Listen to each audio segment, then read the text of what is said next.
la presión parcial de CO2 en el resultado.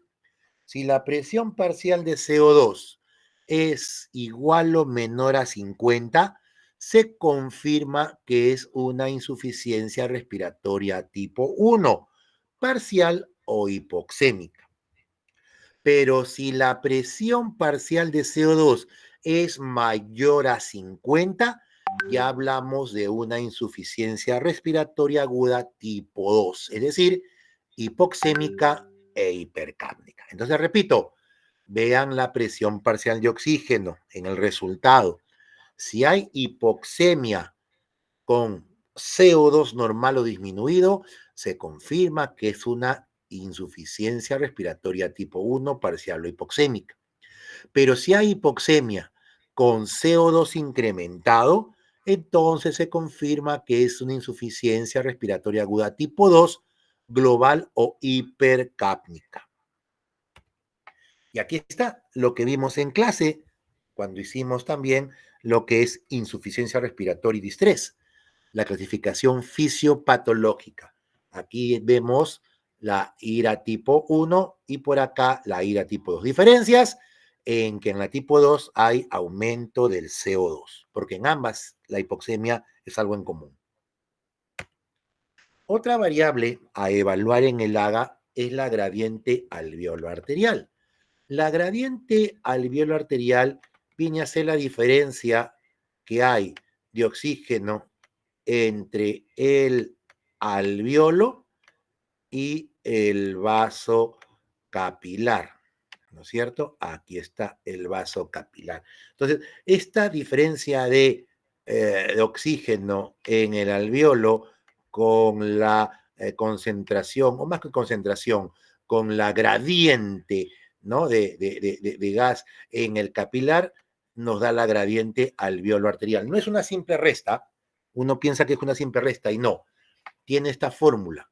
La gradiente alveolo arterial de oxígeno es la presión alveolar menos la presión arterial de oxígeno, pero la presión alveolar se obtiene multiplicando el FiO2 por 760 menos 47, que recuerden es la cantidad de oxígeno que se perdió a través del acondicionamiento del aire en las vías aéreas que conforman el espacio muerto, menos la presión de CO2 entre 0.8.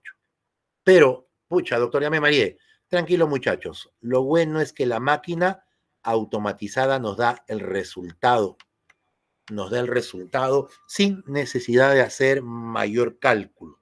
Lo que debe quedar claro es el valor normal. El valor normal de la gradiente alveolo arterial es de 8 a 15, de 8 a 15. ¿Ya?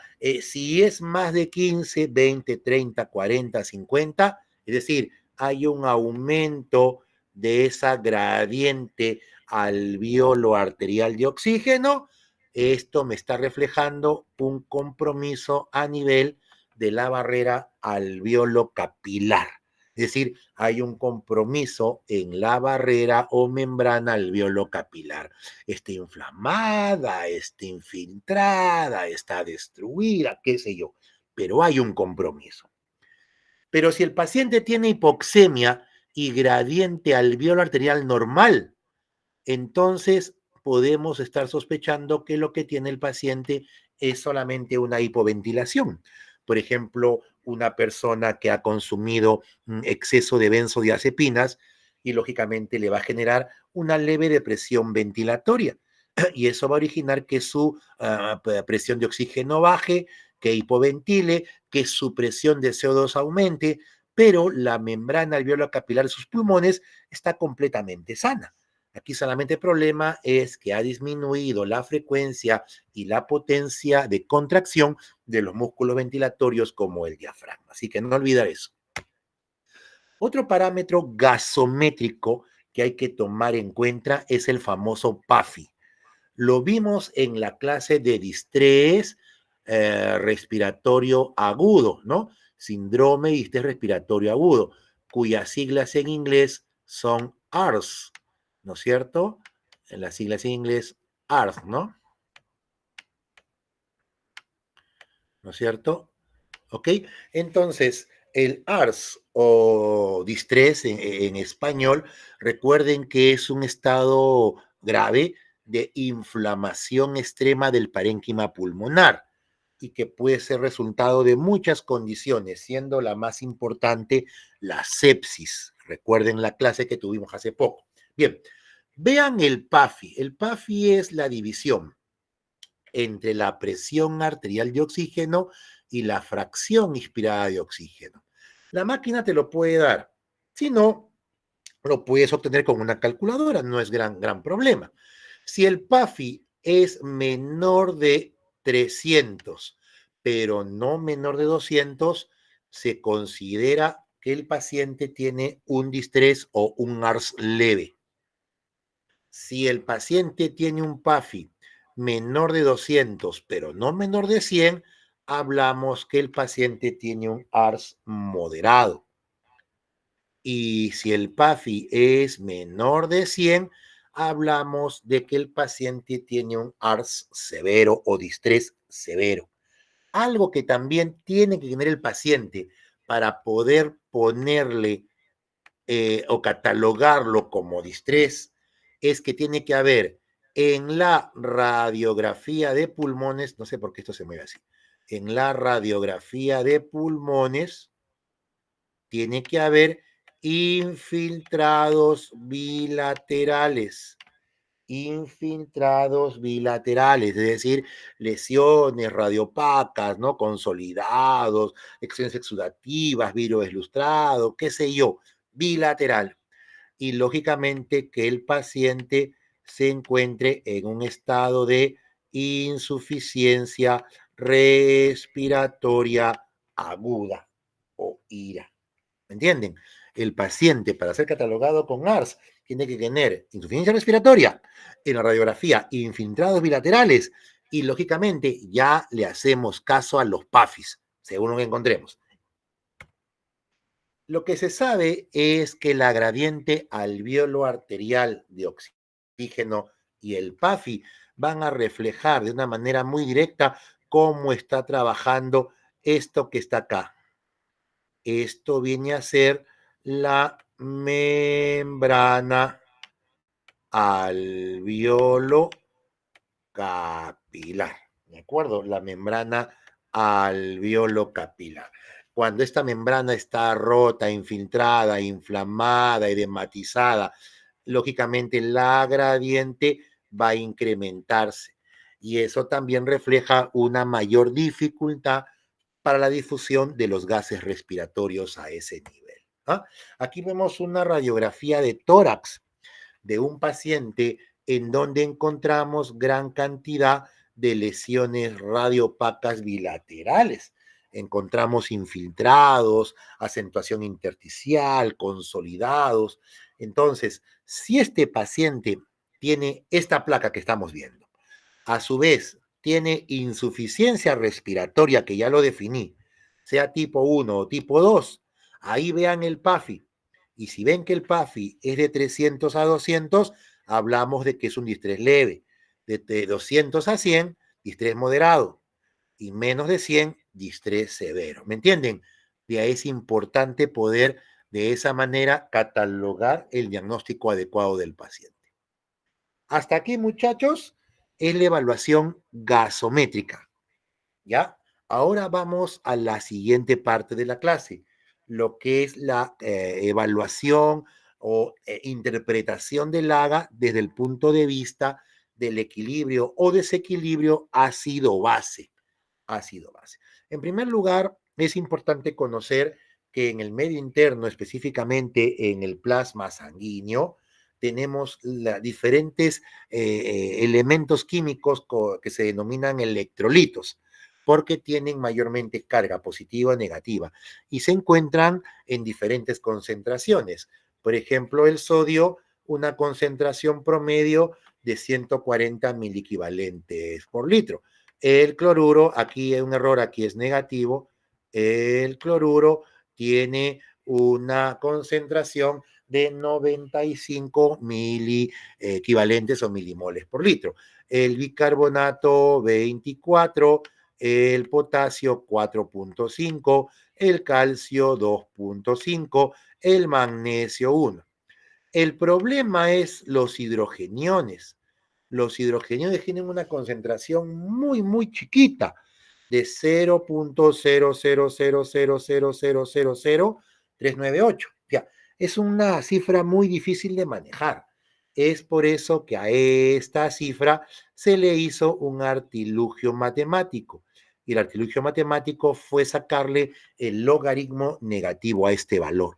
Y el logaritmo negativo de ese valor dio origen a la famosa escala del pH o potencial de hidrogeniones, que como ustedes saben, esa escala va de un valor 1 a un valor 14, teniendo como punto medio 7 o el estado neutro. De 1 a 7 hablamos de estados de acidosis y de 7 a 14 hablamos de un estado de alcalosis.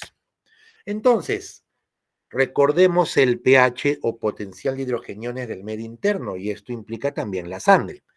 El pH del medio interno en condiciones normales es 7.36 a 7.44. ¿De acuerdo? A esto se le llama, chicos, eudemia. Eudemia o eufemia.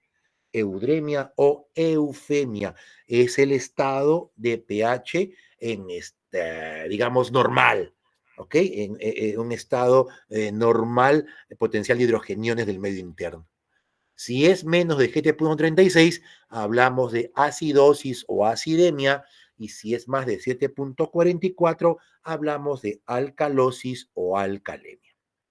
Con respecto a la presión parcial de CO2, vemos que es de 36 a 44 milímetros de mercurio. Muchachos, para fines matemáticos, 40. Para fines matemáticos, 40. ¿De acuerdo? Bicarbonato, su concentración es de 22 a 26 milimoles litro. Para fines matemáticos, 24. 24, por favor, ¿ya? Y por último, el anión gap. ¿Qué es el anión gap? Lo vamos a ver más adelante, pero es muy sencillito, muchachos. Si aquí yo tengo, disculpen que esté medio chueco por el puntero, se me mueve un poco, una columna que representa la concentración de los cationes, carga positiva. Recuerden que el principal catión del medio interno es el sodio, ¿de acuerdo? Y aquí tengo una columna que me representa a la concentración de todos los aniones. Recuerden que los principales aniones del medio interno son el bicarbonato y el cloruro. ¿De acuerdo? Bicarbonato y cloruro. Bien, lo que le falta a los aniones para alcanzar a los cationes, es decir, todo esto de acá, todo esto de acá, eso se llama anión gap. Eso se llama anión gap. Es lo que le falta a los aniones para poder alcanzar la concentración de los cationes, anión gap. Y el anión gap normalmente es de 8 a 2, es decir, 10 más menos 2. ¿De acuerdo? Muy bien. Bien, entonces cuando yo tome el AGA, ahora voy a ver el pH. Yo ya sé que el pH del medio interno es de 7.36 a 7.44. Menos de eso es acidosis, más de eso es alcalosis. Cuando hay acidemia o acidosis, muchachos, eso puede ocurrir por dos situaciones: o baja el bicarbonato o aumenta el CO2. No se olviden eso. Esto ocurre, la acidosis o acidemia, por dos situaciones: o baja el bicarbonato o sube el CO2 en la sangre. Las alcalemias o alcalosis ocurren por todo lo contrario. Aparecen cuando aumenta el bicarbonato o cuando baja el CO2. ¿Me entienden? Es completamente opuesto. Son digamos, mecanismos fisiopatológicos. Chicos, todo trastorno donde está involucrado el bicarbonato, le van a poner el apellido materno de metabólico. Por ejemplo, si el bicarbonato baja, yo sé que se produce acidosis. Sería acidosis metabólica, porque está el bicarbonato involucrado.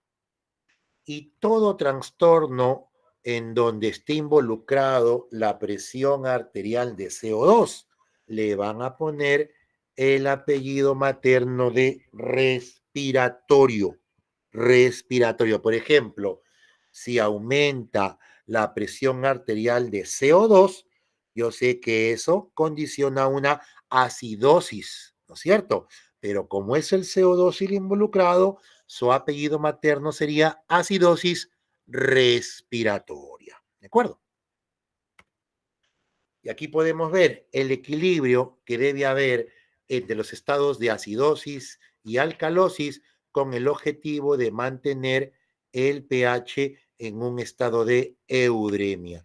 Participan principalmente elementos como vienen a ser los buffer, el pulmón y los riñones.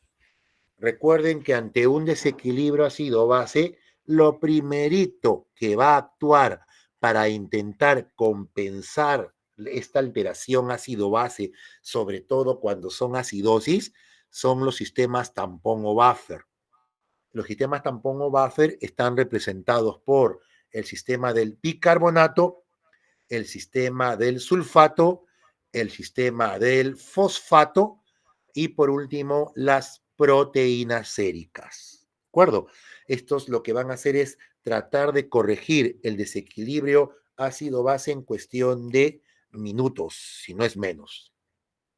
Cuando el desequilibrio persiste en el tiempo, entra a tallar los pulmoncitos y los pulmones lo que van a hacer es eliminar el CO2 que se puede haber acumulado y que condiciona el estado acidótico para intentar equilibrar otra vez el pH.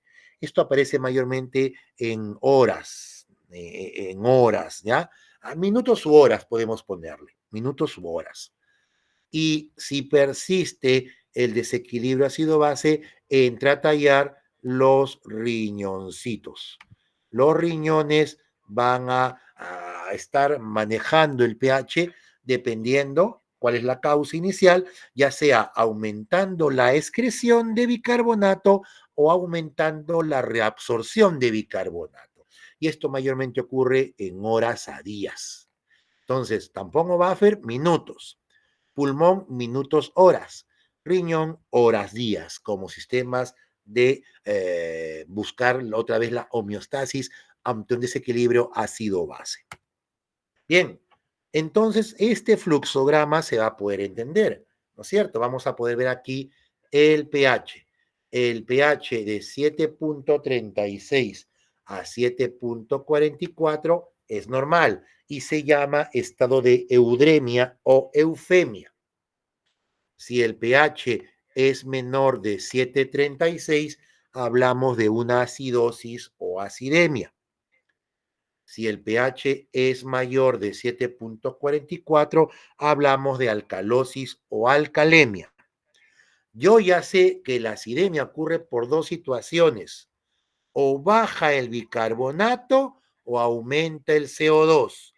Pero también sé que todo lo que involucra bicarbonato es metabólico y todo lo que involucra CO2 es respiratorio. Y así tendré entonces que una acidosis por baja de bicarbonato es una acidosis metabólica. Una acidosis por aumento del CO2 es una acidosis respiratoria. En el caso de alcalosis o alcalemia, una alcalemia o alcalosis debido a un aumento de bicarbonato sería alcalosis metabólica. y si fuera por una baja de CO2, sería una alcalosis respiratoria. ¿Me entienden? Entonces, muy sencillito, ¿de acuerdo? Muy sencillito. Ahora, cuando se tiene un trastorno ácido-base primario, ya sea acidosis, alcalosis, metabólica o respiratoria, el cuerpo va a intentar llevar otra vez todo al equilibrio. Va a intentar que ese pH vuelva a su estado de eudemia, de normalidad. Y para eso aparecen lo que se llaman los mecanismos compensatorios. De tal manera que si yo tengo como primario una acidosis metabólica debido a una baja de bicarbonato, acidosis metabólica, el cuerpo va a reaccionar con todo lo contrario. ¿Qué es lo que va a hacer? El paciente va a comenzar a ventilar más rápido y va a botar el exceso de CO2 de la sangre, llevando a que la concentración de CO2 en la sangre baje y se establezca una hipocapnia. Cuando hay una hipocapnia, yo recuerdo, hace un rato se los he dicho, esto me condiciona a una alcalosis respiratoria. Por lo tanto, chicos, ante una acidosis metabólica, el cuerpo va a reaccionar con todo lo contrario. ¿Y qué es lo contrario a una acidosis metabólica? Una alcalosis respiratoria. Caso contrario, si el primario del paciente es una alcalosis metabólica, la persona va a comenzar a respirar o ventilar cada vez menos para que se acumule CO2 en su sangre.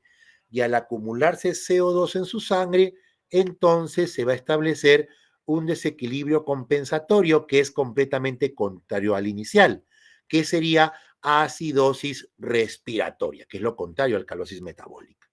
¿Me hago entender? Lo mismo ocurre si es que el primario es respiratorio. Si el primario es una acidosis respiratoria, el riñón comienza a absorber bicarbonato y lo que va a ocurrir es un aumento de bicarbonato que lo que va a originar es una alcalosis metabólica, que es lo contrario a acidosis respiratoria para intentar compensar el cuadro. Y cuando la presión de CO2 baja, es decir, hay una alcalosis respiratoria, el bicarbonato es excretado en mayor cantidad por los riñones y esto genera una acidosis metabólica compensatoria. ¿Me entienden? Lo que busca el cuerpo es intentar llevar todo nuevamente al equilibrio. De aquí podemos ver cómo es que ante diferentes disturbios iniciales, riñones y pulmones trabajan para lograr una compensación. Y la compensación típicamente es un desequilibrio completamente opuesto al inicial. No se olviden, por favor. ¿De acuerdo?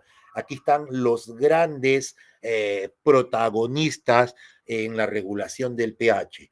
Sistema tampón-Buffer, los pulmones y los riñones. No olvidar eso, por favor. Sobre todo los pulmones para botar CO2 y eso ocurre en las acidosis respiratorias y los riñones para absorber o excretar bicarbonato.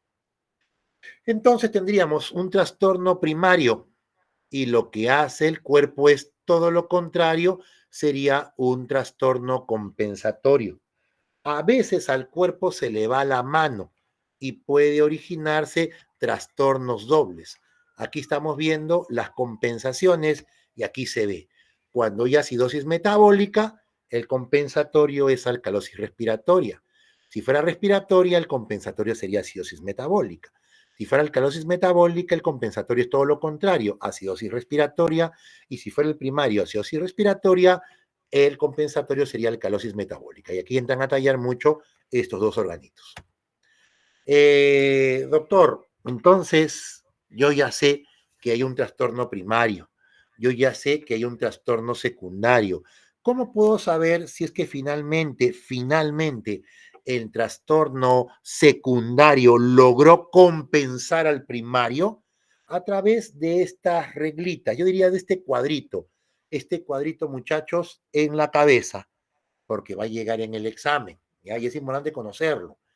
Este cuadrito me habla de las compensaciones. Por ejemplo, si el primario es una acidosis metabólica, estos son los primarios, ¿ya? El primer trastorno.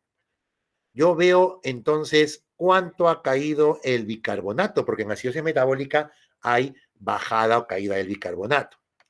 Por cada caída de 1 miliequivalente de bicarbonato, se dice que debería caer en 1.2 la presión parcial de CO2.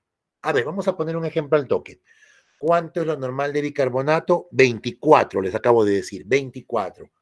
Si el paciente no tiene 24, tiene 14 de bicarbonato, lógico, está en una acidosis metabólica, ¿cuántos puntos cayó? De 1 a 14, estamos hablando de que lo normal es 24 y está ahora en 14. ¿Ha caído cuántos puntos? 10 puntos. ¿Me entienden? Lo normal es 24. El pequeño está en 14. Ha caído 10 puntos. Entonces hacemos esta regla de 3. Si 1 es a 1.2, 10 es a X. Y creo que todo el mundo sabe que X es 12. 12 milímetros de mercurio es lo que debería caer el CO2. No a 12, sino 12 puntos. Pero yo sé, doctor, que la presión parcial de CO2 normal es 40 para fines matemáticos. ¿Cuánto sería 40 menos 12? Eso me sale 28. Por lo tanto, si mi CO2 baja a 28, yo pudiera decir que está compensado el trastorno primario. Ahora, les comento, es siempre el resultado más menos 2, ¿ya? Por si acaso, más menos 2 en la mayoría de casos. Así que si el CO2 del paciente como trastorno secundario se encuentra entre 26 a 30, que sería este rango de acá, entonces diría que hay una compensación por parte del trastorno secundario. Si el CO2 está en otro rango, está en 20 o en, qué sé yo, 35, decimos que hay una descompensación o es que el trastorno secundario es no compensatorio. Entonces, lo estoy diciendo suavemente para que me entiendan. Ustedes son chicos que captan rápido estas ideas, así que queda claro ahí. En alcalosis metabólica, lo mismo, por cada aumento de 1 miliequivalente, debería aumentar 0.7 milímetros de mercurio el CO2. El problema es cuando los primarios son respiratorios. Cuando los primarios son respiratorios, es muy importante especificar, y lo haré en el momento del examen también, si es que viene una pregunta de esto, si es que el trastorno es agudo o es crónico, porque varía.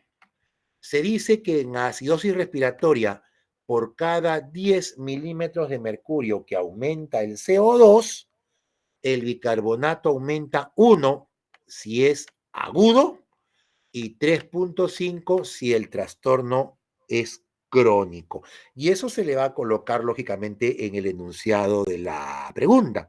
O ustedes lo pueden deducir. Si es que digo, el AGA se le tomó a un paciente con EPOC, o con fibrosis pulmonar, o con insuficiencia cardíaca. Ellos son crónicos, así que yo debo entender que el trastorno es crónico.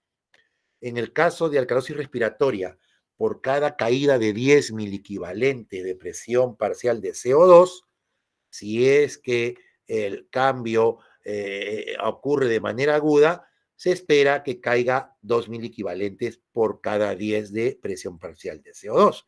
Y si este desequilibrio es crónico, aumenta a una caída de 5 en el bicarbonato. Chicos, apréndanse todo esto, pero sobre todo el primerito, porque de los desequilibrios ácido-base me atrevería a decir que más del 90% son acidosis metabólicas como trastorno primario. Es el desequilibrio más frecuente de todos los que hay. Entonces, queda claro que si se logra compensar en buena hora, pero si se le pasa la mano al cuerpo, al final ya no tendremos un solo trastorno primario, tendremos también un trastorno secundario, es decir, cuando no logran compensar. Y al final, el paciente presenta dos desequilibrios que tenemos que tomar en consideración.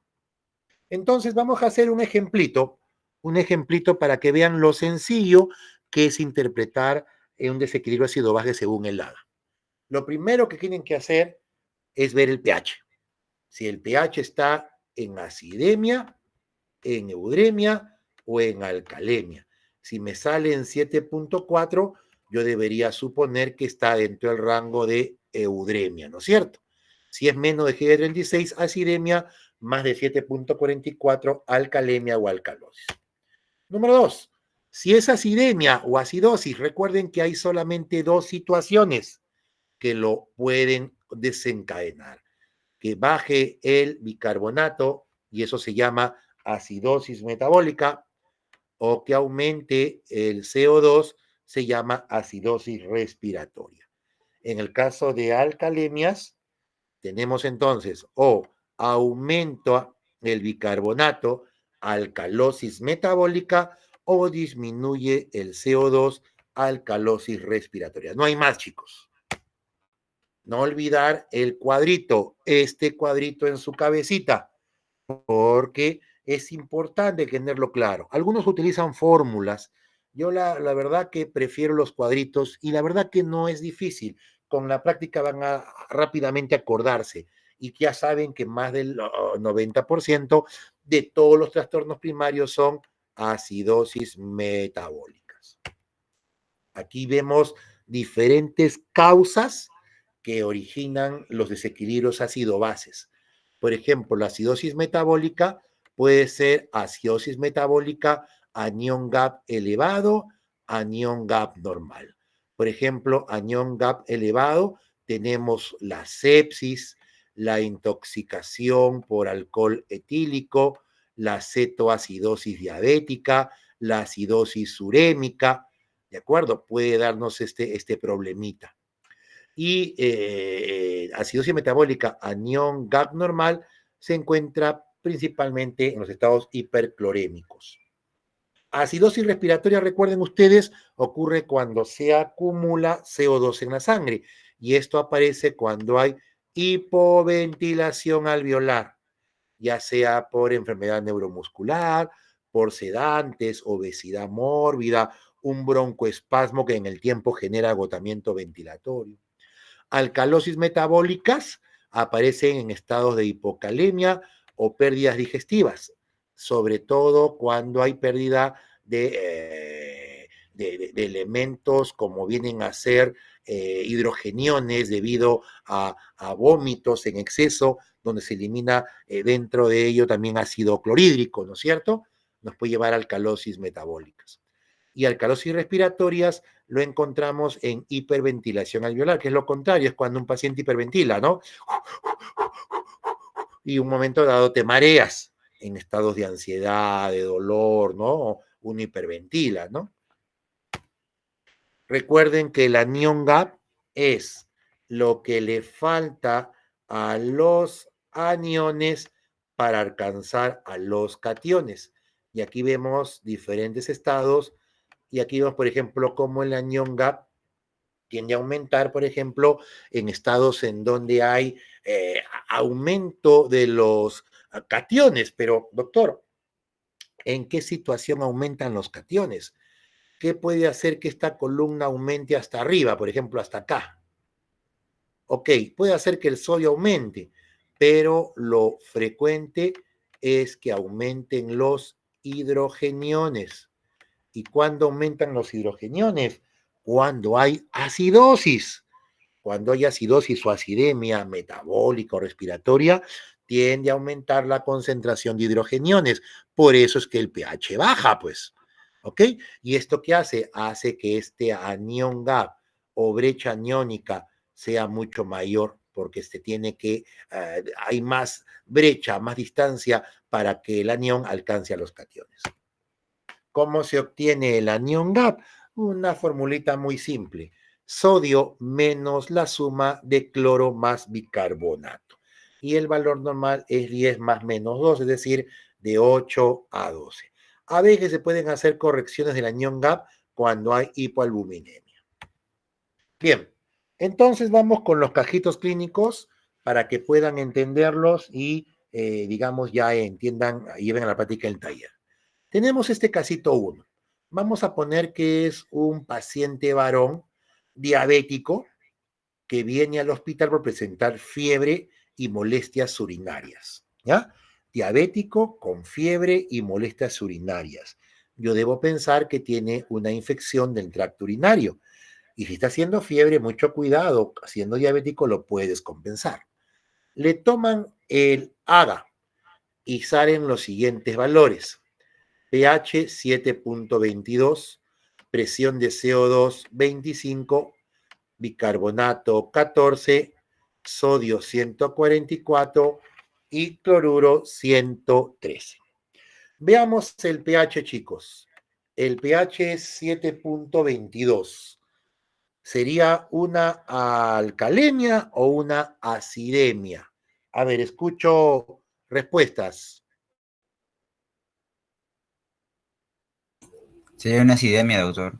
Muy bien, muy bien. Entonces sería una acidemia. Entonces, queda claro que es una acidemia. Yo sé que las acidemias son por dos situaciones claras. O baja el bicarbonato o aumenta el CO2. El bicarbonato está en 14, lo normal es 24, así que si está bajo, hasta ahí sí hay una causa de esa acidemia. Veamos el CO2.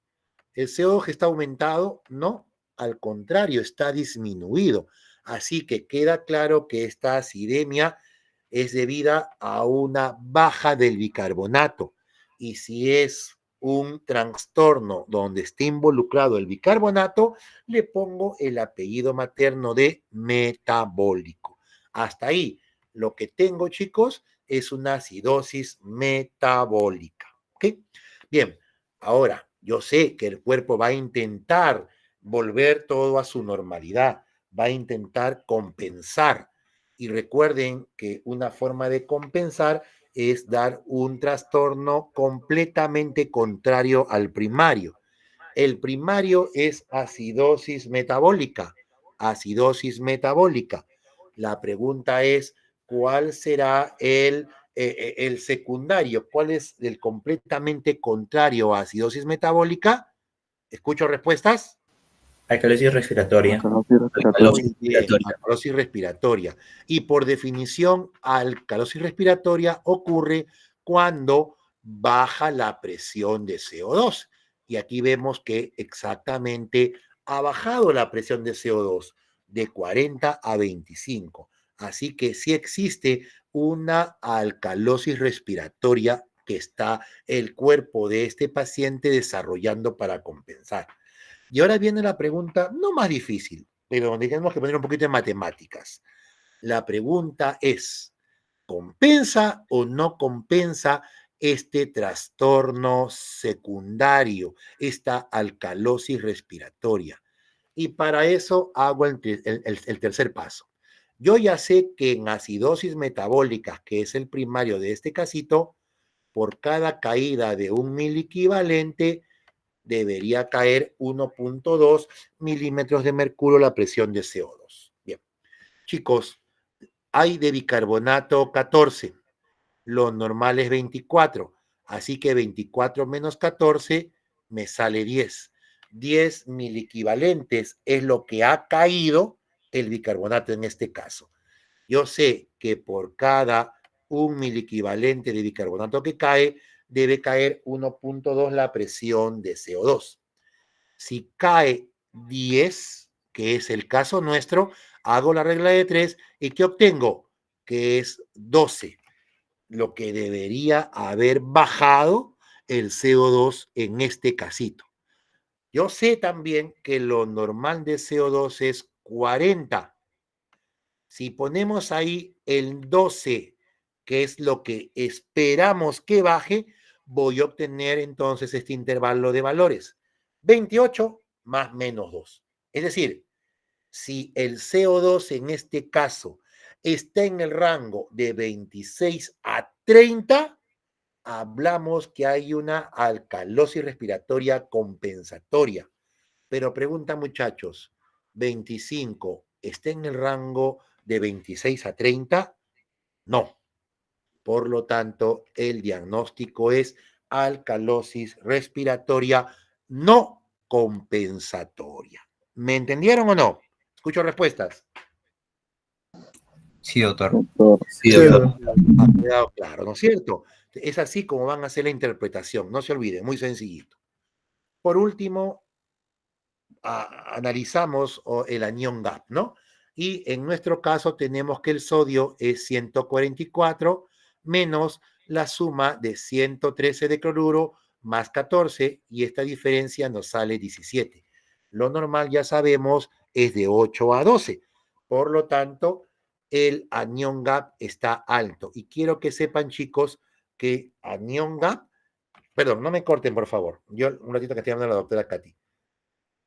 Doctora, buenas. Un favorcito, doctorita. Le devuelvo la llamada que estoy en clase con los chicos de San Marcos. Le devuelvo la llamadita al toque. Ya. Bien. Ahora sí, chicos, ¿me escuchan? Entonces, el anión gap va siempre, siempre al final de lo que sería el trastorno primario. ¿De acuerdo? Recuerden que el trastorno primario fue acidosis metabólica. Metabólica. Anión GAP elevado, anión GAP alto. En este caso, se asocia entonces al cuadro que tiene la paciente o el paciente, que probablemente es una sepsis punto de partida urinaria. Uniendo los diagnósticos, chicos, este casito, su diagnóstico sería acidosis metabólica, anión GAP alto, más alcalosis respiratoria no compensatoria. Chicos, ¿quedó claro? Sí, doctor. Sí, Muy doctor. bien. Vamos a ver si quedó claro. Quiero que hagan el siguiente casito. Les voy a dar 5 minutos, ¿ya? Pregunta es, tenemos una paciente, vamos a ver, una paciente mujer que viene al hospital por presentar tos, fiebre y expectoración purulenta, aparte de disnea. Se le toma un AGA y estos son los resultados. pH 7.22, presión de CO2 25, bicarbonato 10, sodio 130 y cloruro 80. Muchachos, apunten todos en su hojita. Van a hallarme, primero, cuál es el desequilibrio ácido-base primario. ¿Cuál es el desequilibrio ácido-base secundario?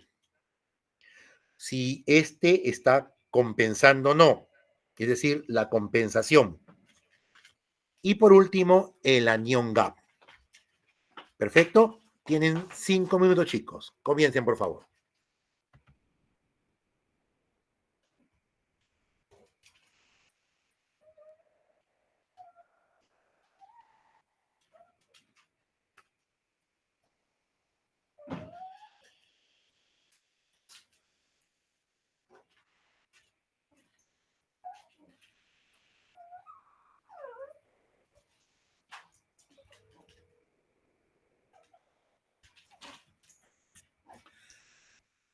Aló, doctora, ¿cómo está? Buenas noches. Disculpe que no haya respondido, sino que estoy ahorita con un taller de AGA con los chicos de San Marcos de Medicina Interna.